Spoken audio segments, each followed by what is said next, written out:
if you have spent any amount of time within a cell phone's app store within the last decade, or even owned a cell phone in the last decade, you know just how many choices there are for social media apps.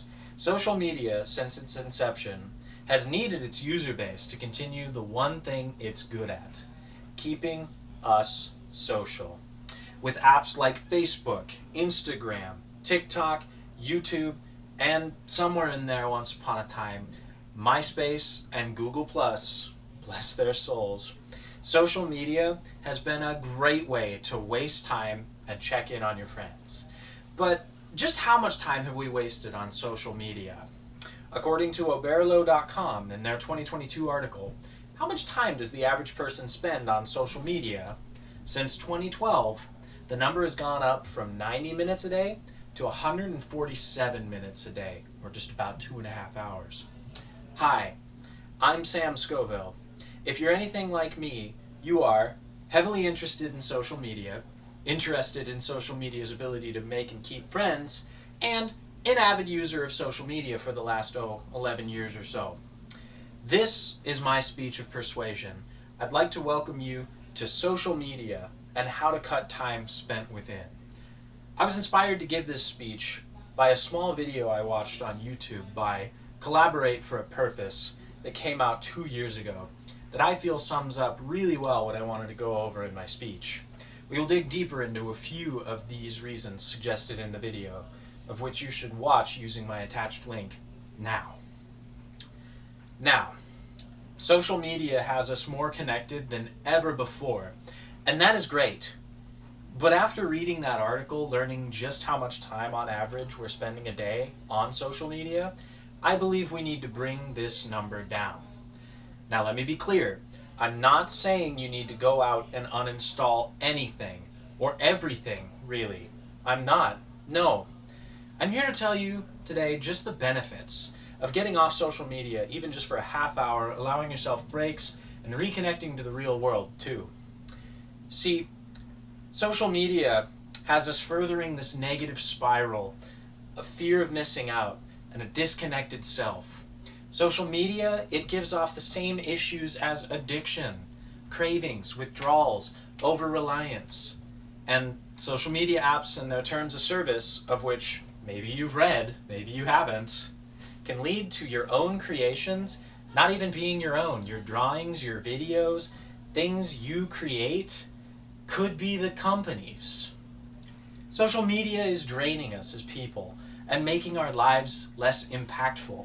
The more time we spend there, the more time we wish we were someone else, that we were doing something more. And to that I say, let us be something more. But how can we get there? And how did we get here? See, if we're spending too much time on social media and our needs are not being met, I believe even just a half hour less a day to start will be so helpful. Making social media avoidance a clear part of your day means you are building a new routine. And this time you spend building a new routine can mean you fill this time with something else. Now, the positives of social media. When it comes to the positives of social media and true uses, Hibathu Nassier makes a great point in their 2023 article, Understanding and Exploring Core Social Media Features. Hibathu lists the positive uses for social media for businesses and groups, such as being able to reach bigger markets, targeting ads to their core audience. And for this, social media is great too. It can stimulate the economy like never before and increase eyes on those local or smaller brands, where advertising used to just be on the TV, right? It's everywhere. You're being advertised to on billboards, phones, and social media especially. There's also the added benefit of being informed. In the same way that advertising can reach you anywhere, news is starting to reach everywhere. Jacob Leitka and Katarina Matza, in their 2022 research article, Social Media and News, estimates that about 50% of current social media users are getting their news from apps like Facebook or Reddit. If we're not watching those news media outlets like Fox, CNN, etc., social media can help us to be more informed.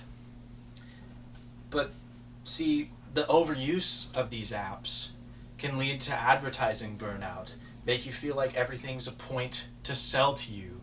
That, or a general feeling of hopelessness, as the ads and news you see on social media can be more negative than positive. These types of things can lead to, for the consumer or user, a drain on your mental health. I want to circle back to that video I had you watch at the beginning of this speech. Think about this. If you're experiencing signs of addiction, if you're hiding your addictions and depression and fear of missing out, are you really being a more social person? I believe if my plan to cut down on use is adopted, we can have all the intended positives of social media, and we can have a more social, connected, and fulfilling life where you are in control, not controlled by the things your friends are doing or the ads being presented to you. You're having conversations in an era where AI is becoming the norm. So, of course, those are just some of the great things that can come from social media.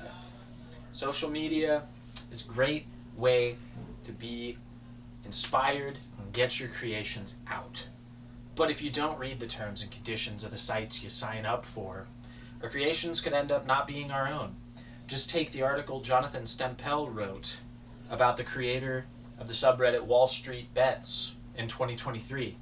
The creator of r/Wall Street Bets has gone on to make books and algorithms based on his subreddit. But due to Reddit's terms of service and their copyright on the name that they got before he could, they were able to sue the creator of this subreddit for the use of the name. Unauthorized use of Reddit intellectual property. It was his own creation. He shared it on social media, and now he has no stake in it due to Reddit beating him to the copyright. It is still an ongoing court case.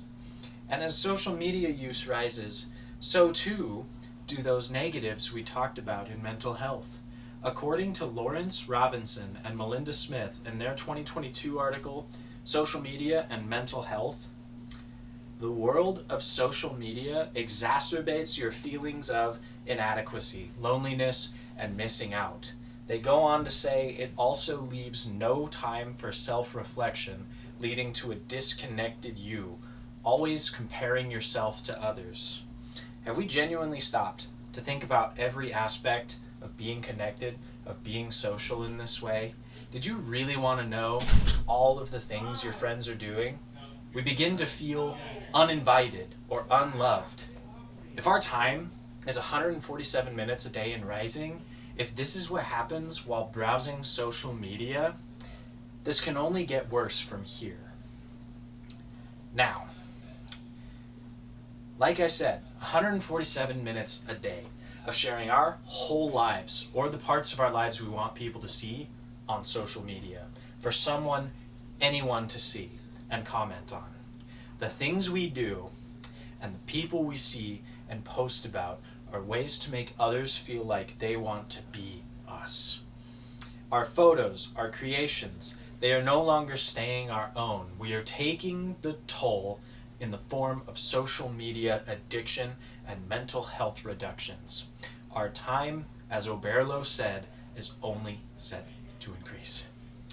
That's why I only want you to start with half an hour. Like I said, you don't have to cold turkey this. Reduce the time you spend online and plan something different instead. A walk in the park, cooking, reconnect to yourself.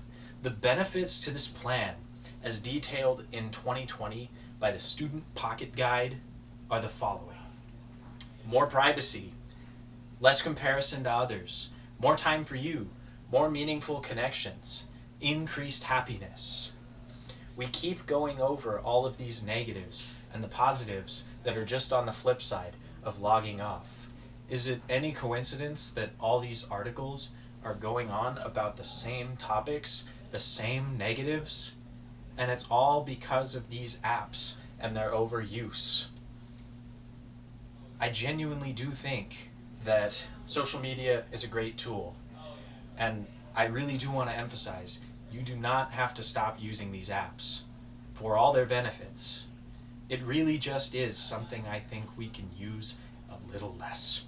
Your fear of missing out and your mental health benefits are not worth the social media use we have today. It's not worth the negatives. Let's shift to what we are actually missing out on and take back some of our life. Maybe we'll meet each other out there, at the park, at a barbecue, anything our hobbies are. And it's absolutely okay to share those hobbies online. But just remember the point of sharing those hobbies online. Remember that you're doing it for you, not for what others think of you. But I feel before we get to that point, first, we have to log off. Log back into life. If there's one thing you can take away, the benefits are outweighing the negatives. And we truly are allowed to log off. Thank you for listening to this speech.